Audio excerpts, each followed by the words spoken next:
is a review on a given deck. I'm going to start off with the shape. Got a medium kick, at least I would say it's medium. It's the tail, here's the nose. The mounting hole spacing with where the kick actually starts is pretty nice. Nice and responsive. It's not too close yet not too far. And on the nose it gives you a little bit more space, so locking into nose slides a little bit easier, which was quite nice. The concave is stepped medium concave. At least I would say it's medium. Maybe someone else might disagree. Same thing goes for the kicks, with the height. The shape of the nose, it's a little bit chipped, but when I first got it, it was pointy like it is, which helped it keep popping the nose pretty good.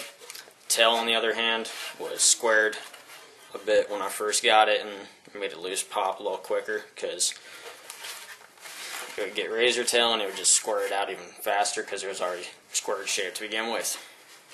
Which is really the only thing I didn't like about it, was the shape of the tail. Now, pressure cracks didn't get a whole lot because, well, pressure cracks does have to do with the quality of the maple, but what causes pressure cracks is pressure being, or stress cracks, or would be whatever you want to call them. Pressure being applied where my fingers and thumb are at, and when your feet, when you land on there with your feet, you cause pressure right in these areas, in that area right there, which causes it to flex a bit towards you guys right now, the camera, which causes pressure cracks to develop. Now, the only way to prevent getting pressure cracks, or stress cracks, whatever you prefer to call them, same thing. The only way to prevent them is to skate transition and just do grinds on the coping and stalls, and that's really the only way to prevent getting stress cracks.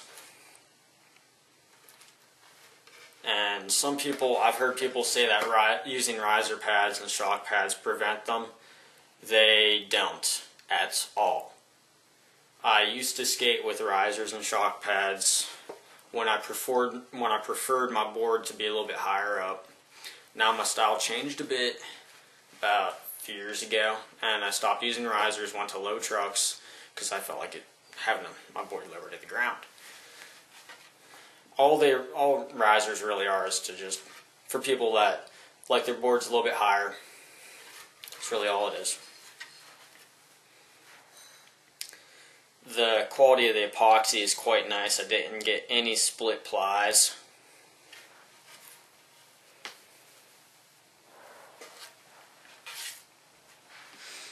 I think I mentioned I skated this deck for 4 weeks. I'm not too sure. Well, I skated for 4 weeks.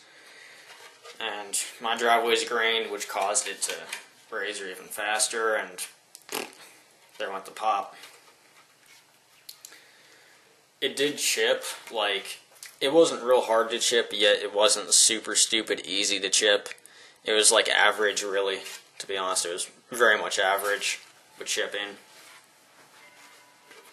When I first got it, though, the craftsmanship and lacquer was so nice. I mean, like, the deck was absolutely beautiful when I first got it. And it was great. I mean, like, the craftsmanship was awesome. I'd have to say it's a great deck. Oh yeah, and for people that are concerned about the weight of it, it's the same weight as any other 7-ply maple deck, really. It's the same. The only thing is, if you're looking for a lighter board, just get a smaller one. That's all I really would have to say. Just get a smaller one if you're looking for something light. I usually skate like the smallest I skate is 8. The biggest I skate is like 8 point something. I don't know. My go-to size is 8.125, and then 8.25 and 8.19. Usually 8.1s, 8.2s are usually perfect. But 8s also work for me, but that's besides the point of the video. That's just my preference. Everyone else has their own preference, which is a nice thing about skating. It makes it different from anything else is so much preference stuff. The only really solid facts about a deck is the quality of the epoxy and the quality of the maple.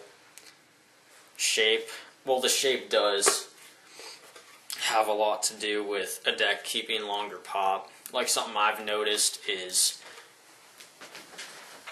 like decks that have more of a pointy shape, like this Baker, for example. Like, if they have like this shape, like a pointy shape with it's kind of long on the nose and tail, keep their pop a lot longer than decks that say that have rounded or squared kicks shape. So that's just something I've noticed because I've skated a lot of decks. I've been skating for a long time and I've noticed a lot of things, and that's just one of them. So if you're looking for a deck that's going to keep pop real good, go for something that has a pointy shape.